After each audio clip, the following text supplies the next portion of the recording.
আসসালামু আলাইকুম। সবাই কেমন আছেন? আশা করি সবাই ভালো আছেন। আজ আপনাদের জন্য নিয়ে এসেছি গভীর সেই রাত গল্পের ৪ নম্বর পর্ব। আমার ভুলের জন্য আমি খুবই দুঃখিত। গতকাল এ পর্বটা পাবলিশ করা হয়েছিল, কিন্তু কিছু সমস্যার জন্য পর্বটাকে ডিলিট করতে হয়েছে। তাই আজ পুনরায় সেই গল্পটা নিয়ে এসেছি। আশা করি গল্পটি আপনাদের ভালো লাগবে। তাহলে চলুন শুরু করা যাক। ঠোঁট ছেড়ে দিয়ে আমার ঘাড়ে চুম্বন করে আমার চুল সরিয়ে আমার পিঠে ছোট ছোট করে চুমো দিতে থাকে। এভাবে প্রায় বেশ কিছুক্ষণ চলে। এদিকে আমার চোখ থেকে অনর্গল জল গড়িয়ে পড়ছে। আমার এই নিস্তব্ধ কান্না ওনার চোখে পড়েও পড়ছে না। ওনার স্পর্শ আমার শরীরে ঘিন ধরিয়ে দিচ্ছে। আমার আর সহ হচ্ছে না ওনার স্পর্শ। আমি আর সহ্য করতে না পেরে এক ঝটকায় নিজেকে ছাড়িয়ে নিলাম। বসা থেকে উঠে দাঁড়িয়ে ওড়না ঠিক করে বললাম, এটা কি করছেন আপনি? কেন বুঝতে পারছেন না? আমি এসব করতে একদম ইচ্ছুক নই। আমাকে ছেড়ে দিন। কথাগুলো বলতে বলতে বার কয়েক ঠোঁট ওড়না দিয়ে মুছে নিলাম। এদিকে ওনাকে এভাবে সরিয়ে দেওয়াতে উনি খুব রেগে যায়। উনি এসে আমাকে দেয়ালের সাথে ঠেসে ধরে এক হাতে আমার গলা শক্ত করে টিপে ধরে বলে, তোমার সাহস তো কম না? তুমি আমাকে ধাক্কা মেরেছ? এত বড় সাহস আসে থেকে তোমার? একটা কথা মনে রেখো, আমি যা বলি তাই করি। যদি নিজের সম্মান পেয়ারি হয় তাহলে চুপচাপ আমার কথা মেনে চলো। তা না হলে এই এগ্রিমেন্টের একটা কপি সবার ল্যাপটপে পাঠিয়ে দেব। তা করতে আমার বেশিক্ষণ সময় লাগবে না। গ্রুপে ছেড়ে দিলেই চলবে। বুঝেছো তুমি? আর ভবিষ্যতে আমাকে রাগানোর চেষ্টা করবে না। এখন যাও, হাতের কাজ শেষ করে রেডি থাকো আমার সাথে বাসায় যাওয়ার জন্য। আজ তোমাকে বোঝাবো আমাকে ধাক্কা দেওয়ার মজা। এই বলে উনি আমাকে ছেড়ে দিল। এদিকে শক্ত করে গলা টিপে ধরার কারণে আমার গলা ব্যথায় টনটন করছে। উনি ছেড়ে দেওয়ার সাথে সাথে আমি মুখ চেপে ধরে মেঝেতে বসে পড়ি। বেশ কিছুক্ষণ সময় লাগলো ধাতস্থ হতে। তারপর উঠে চোখ মুখ ভালো করে মুছে ধীরে ধীরে ওনার কেবিন থেকে বেরিয়ে এলাম। বাহিরে এসে এমন ভাব করলাম যেন কিছুই হয়নি ভেতরে। চোখের পানি গোপন করে মাথা নিচু করে সোজা নিজের কেবিনে চলে গেলাম। 2 হাত টেবিলের উপর রেখে তার উপর মাথা রেখে আধশোয়া হয়ে ইচ্ছে মতো কান্না করলাম। এই নীরব কান্নার শব্দ আশেপাশের কেউ শুনতে পাচ্ছে না। মনে হচ্ছে এখন থেকে এই কান্নাই আমার সঙ্গী হবে। কিন্তু আমি কি করব? আমি তো এমন জীবন চাইনি। বাসায় জিজ্ঞেস করলে কি বলবো? মাথায় কিচ্ছু আসছে না। উনি কেন আমার সাথে এমন করছেন? কান্না করতে করতে হাতের কাজ শেষ করলাম। অফিস ছুটি হয়ে গেছে। একে একে সবাই আমার সামনে দিয়ে বেরিয়ে যাচ্ছে। শুধু আমি বসে আছি ল্যাপটপ নিয়ে, যেন ওরা বুঝতে না পারে কিছু। কয়েকজন জিজ্ঞেস করেছে, যাবি না? আমি এমন ভাব দেখালাম যেন আমার কাজ এখনো শেষ হয়নি। আমি বললাম, না, আমার কাজ বাকি আছে। এই তো আর কিছুক্ষণ পরে বেরিয়ে যাব। তোরা যা। আস্তে আস্তে সবাই বেরিয়ে গেল অফিস থেকে। অফিসে এখন আমি আর স্যার ছাড়া আর কেউ নেই। বেশ কিছুক্ষণ পর স্যার কেবিন থেকে বেরিয়ে এসে আমার সামনে দাঁড়ায়। স্যার বলে, তোমার হলো? আমি বললাম, হুম। স্যার বলে, তাহলে বসে আছো কেন? চলো। আমি কাঁধে ব্যাগ ঝুলিয়ে স্যারের পিছু নিলাম। রাত এখন 8টা বাজে। গাড়ির সামনে এসে দাঁড়িয়ে আছি। স্যার বলে, উঠে বসো। আমি পেছনের দরজা খুলে উঠে বসলাম। স্যার আমার পাশে বসে ড্রাইভারকে বলল গাড়ি চালাতে। গাড়ি চলতে শুরু করলো। আমি মাথা নিচু করে শুধু কান্না করে যাচ্ছি। কান্না ছাড়া যে আমার মাথায় আর কিচ্ছু আসছে না। আমি তো চললাম স্যারের সাথে, কিন্তু বাড়িতে তো এখনো ফোনও করিনি। ফোন করে কি বলবো আমি, সেটাই মাথায় আসছে না। হঠাৎ স্যারের কথায় আমি চমকে উঠলাম। স্যার বলে, বাসায় ফোন করে বলেছ তুমি রাতে নাইট ডিউটি করছো? আমি স্যারের মুখের দিকে বেশ অবাক হয়ে তাকালাম। আমি বললাম, না। স্যার বলে, এখন থাক, গাড়ি থেকে নেমে ফোন করে নিও। আর হ্যাঁ, এখানে কান্না করার কিছু নেই, তাই যা হচ্ছে তার সাথে মানিয়ে নেওয়ার চেষ্টা করো। আমি হাত জোর করে বললাম, এবারের মতো কি মাফ করে ছেড়ে দেওয়া যায় না? স্যার বলে, আরে তুমি কি এমন অন্যায় করেছ যার জন্য মাফ চাইছো? ছি, এমন করে মাফ চাইতে নেই। বুঝতে আর বাকি রইল না, এই লোক আমাকে ছাড়বে না। এর হাত থেকে আমি রক্ষা পাবো না। এদিকে স্যার আমার কাঁধে হাতে রেখে আমাকে আরও ওনার কাছে টেনে নেয়। আমার বুক ওনার বুকের সাথে লেপ্টে যায়। কাঁধে রাখা হাত ধীরে ধীরে ঘাড় গলা বেয়ে আমার বুক স্পর্শ করে। আমি কেঁপে উঠে নিজেকে গুটিয়ে নেই। স্যারের হাত আমার বুকে বিচরণ করতে থাকে, অন্য হাত আমার এক হাত ধরে আছে। এভাবেই পুরো রাস্তা চলতে থাকে। লোকটার নিয়তি যে এত খারাপ আমি জানতাম না। সাহায্য চাইতে এসে ওনার পাতা ফাঁদে পা দিয়ে ফেললাম আমি। আচ্ছা, উনি কি শুধু আমার সাথেই এমন করছে, নাকি অন্য মেয়েদের সাথেও এমন করে?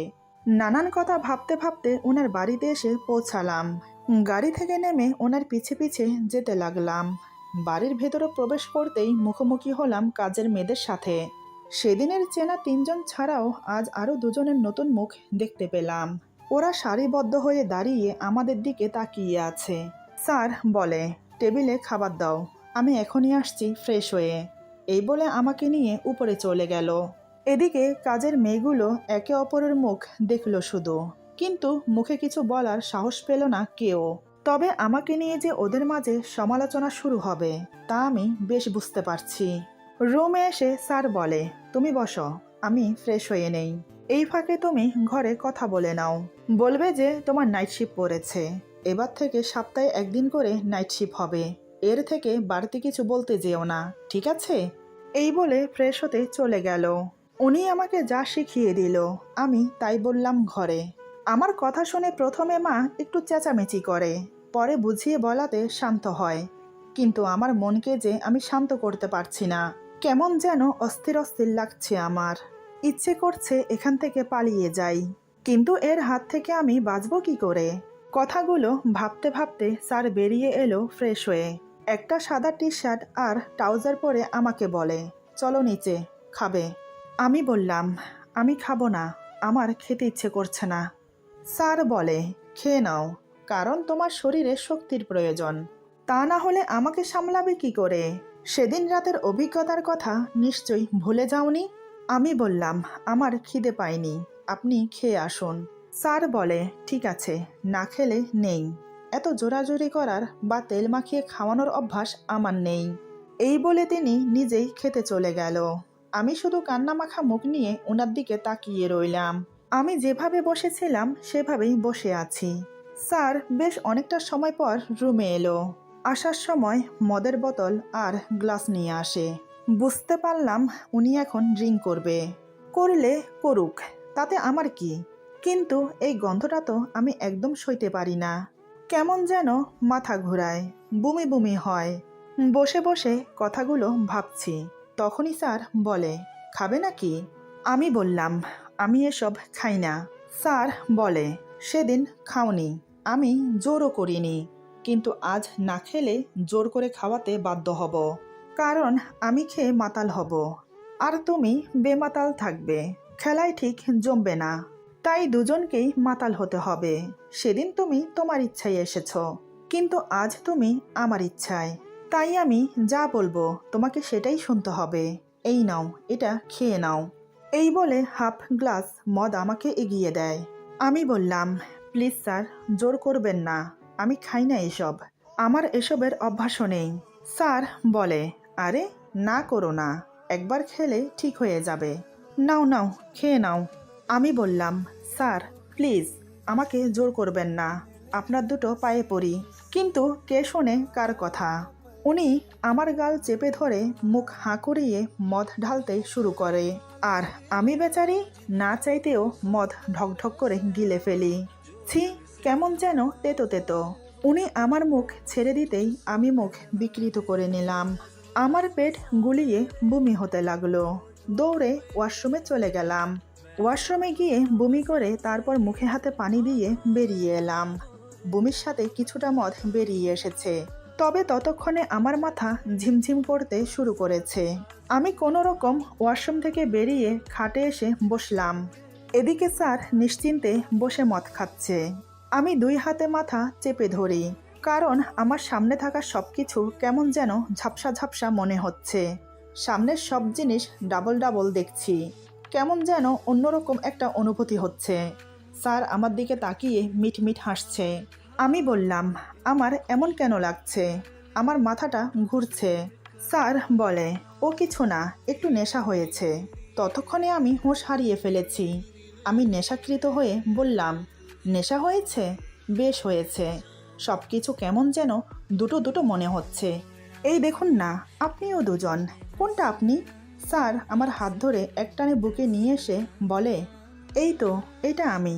আমি বললাম, হুম, সত্যি এটা আপনি। তাহলে অন্যজনকে? ও, আপনার যমজ ভাই। কিন্তু আগে তো কখনো দেখিনি। স্যার বেশ বুঝতে পারল হাফ গ্লাস মদে আমার বেশ নেশা হয়েছে। এখন আর দেরি করা যাবে না, আসল কাজ শুরু করতে হবে। আজ ও আমাকে না না করতে পারবে না। সারা রাত আমার প্রত্যেকটা ভালোবাসার রেসপন্স করবে। কথাগুলো ভেবে স্যার এক এক করে নিজের কাপড় সব খুলে ফেলল। এখন আমার নেশা সত্যমে চড়েছে। আমি হেসে বললাম, এ কি স্যার, আপনারা দুজন এভাবে বিবস্ত্র হয়ে গেলেন কেন?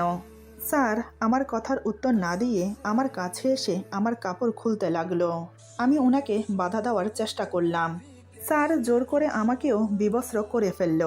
আমাকে ধাক্কা দিয়ে বিছানায় ফেলে দিয়ে আমার উপর শুয়ে পড়ল। দুজনের নগ্ন শরীর একে অপরের সাথে মিশে যাচ্ছে।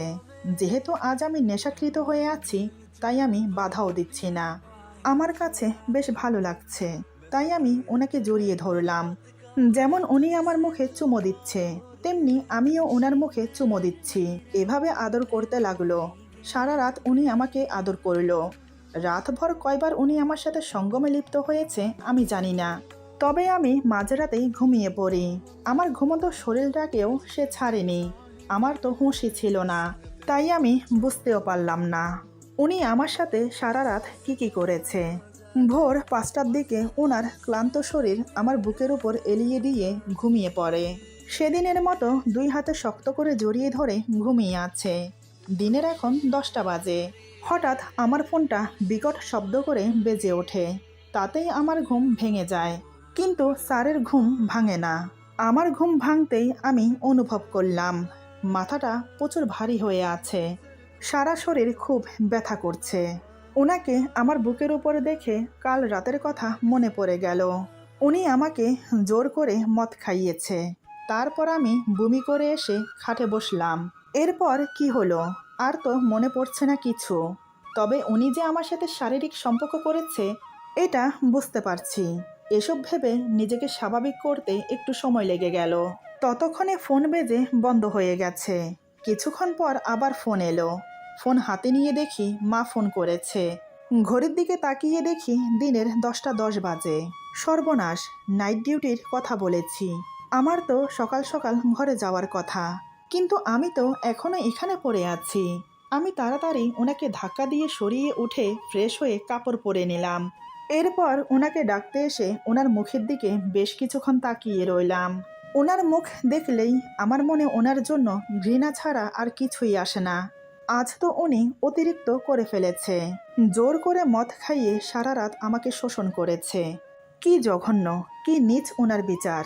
একটা মানুষ এতটা খারাপ হতে পারে, ওনাকে নিজের চোখে না দেখলে বুঝতে পারতাম না। আমি স্যারকে ডাকলাম। স্যার, আমি বাসায় যাব, অনেক দেরি হয়ে গেছে। স্যার ঘুম ঘুম ভাব নিয়ে বলে, সমস্যা নেই, তুমি এখন আসতে পারো। আজ আর অফিসে যেতে হবে না, সারাদিন রেস্ট করো, যাও। আমি রুম থেকে বেরিয়ে এলাম। ওই দিনের মতো আজও ব্যতিক্রম হলো না। কাজের মেয়েগুলো আমার দিকে ড্যাব ড্যাব করে তাকিয়ে আছে। ওরা ছোট না, বোঝার মতো বয়স ওদের হয়েছে। একটা যুবতী মেয়ে একটা পরপুরুষের সাথে সারা রাত একটা রুমে থাকলে তাদের মধ্যে কি হতে পারে সবই ওরা জানে। তাই হয়তো বেশ অবাক হয়ে আমার দিকে তাকিয়ে থাকে, কিন্তু মুখে বলার সাহস পায় না।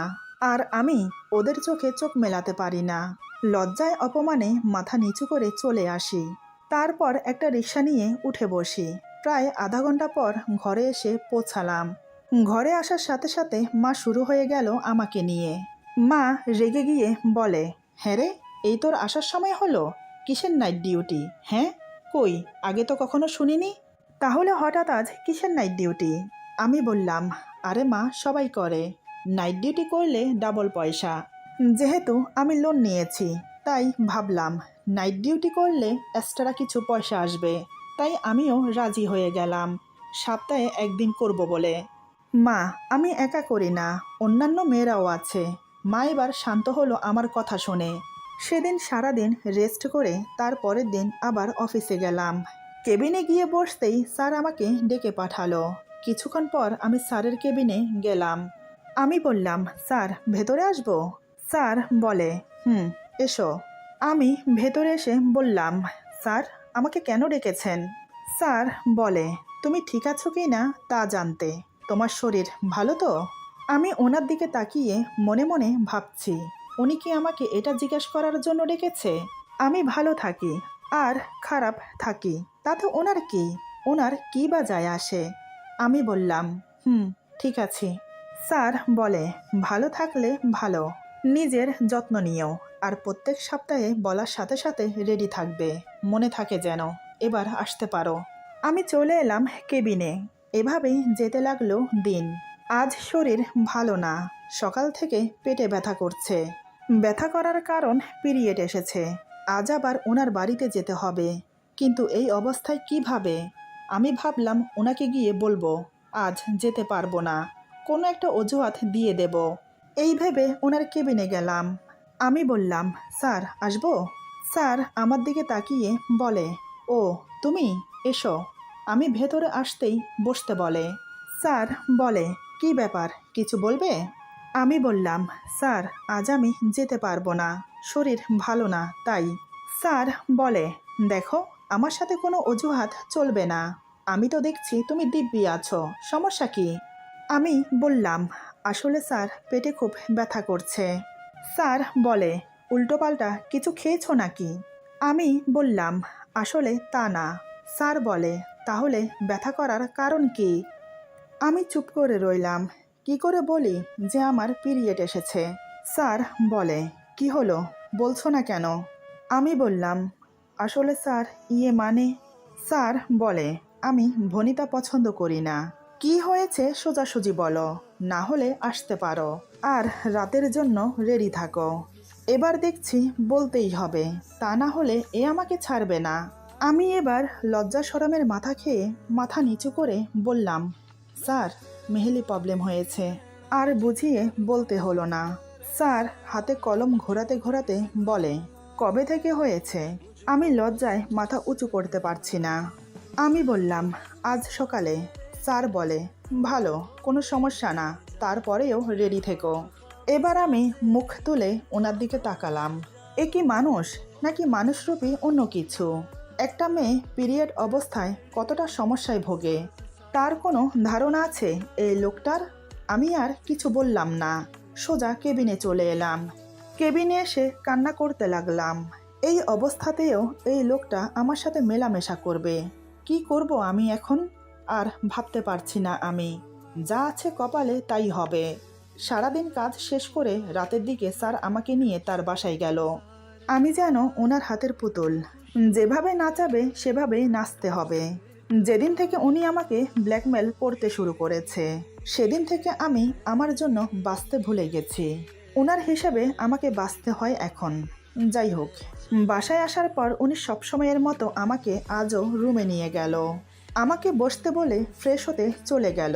ফ্রেশ হয়ে এসে আমাকে বলে, চলো খাবে। সত্যি বলতে এই অবস্থায় আমার খেতে একদম মন চাইছে না। আমি বললাম, খাবো না, আমার ভালো লাগছে না। উনি আমার কথা শুনে চলে গেল। দ্বিতীয়বার আমাকে আর বলার প্রয়োজন মনে করেনি। তবে এই বাড়িতে যতবার এসেছি আমি সারা রাত না খেয়েই থেকেছি। উনি প্রতিবারের মতো খাওয়া দাওয়া শেষ করে মদের গ্লাস আর মদ নিয়ে চলে এলো। আমি ওনার ব্যক্তিগত কখনো কিছু জিজ্ঞেস করতাম না। আজ কেন জানি কি মনে হতেই বললাম, আপনি কি সবসময় এগুলো খান? স্যার বলে, আমি বললাম, কবে থেকে খান? স্যার বলে, যবে থেকে আমার মা আমাকে ছেড়ে চলে গেছে। আমি বললাম, কিছু মনে না করলে জানতে পারি আপনার মা কোথায় গেছেন? স্যার বলে, জানি না, আর কখনো আমার ব্যক্তিগত কিছু জিজ্ঞেস করবে না। আমার সাথে কথা বলতে বলতে প্রায় অর্ধেক বোতল মদ শেষ করে ফেলেছে। আজ মনে হয় ভুল করে আমি পুরনো কথা মনে করিয়ে দিয়েছি, তাই হয়তো একটু বেশি খাচ্ছে। কিন্তু আমি নিরুপায়, কিছু বলার অধিকার আমার নেই, তাই চুপচাপ পাশে বসে আছি। বেশ কিছুক্ষণ পর হঠাৎ আমাকে বলে, কাপড় খোলো। আচমকা এমন কথা শুনে আমি চোখ বড় বড় করে ওনার দিকে তাকিয়ে আছি। তার মানে আমার এই অবস্থাতেও উনি আমার সাথে শারীরিক সম্পর্ক করবে। স্যার আবার বলে, কি হলো, কথা কানে যায় না? কাপড় খুলে ফেলো। এই কয়েক মাসে অগুন্তিবার নিজের কাপড় নিজের হাতে খুলেছি। কিছু করার নেই যে আমার, তাই আমি এবার দাঁড়িয়ে উপরের কামিজ খুলে ফেললাম।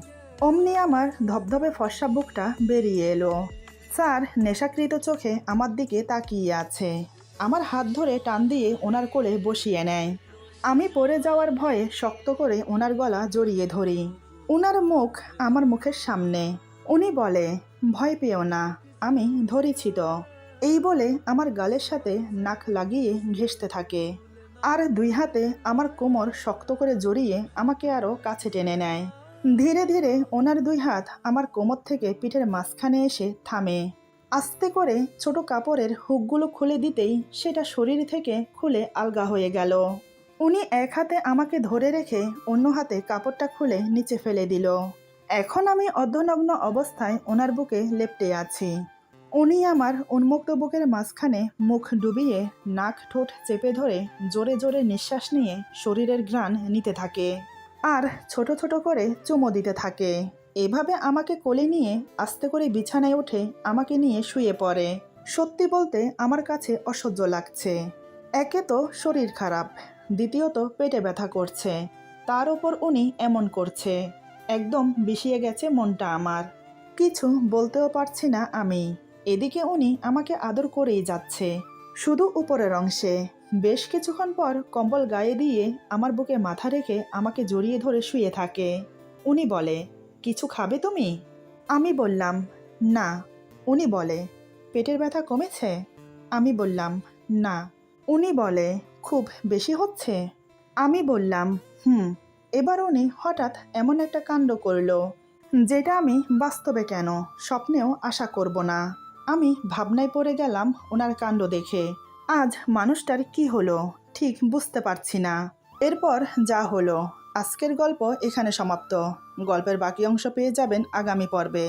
আশা করি গল্পটি আপনাদের ভালো লাগবে। তাহলে কমেন্টে জানাবেন। সবাই ভালো থাকবেন, সুস্থ থাকবেন। আল্লাহ হাফেজ।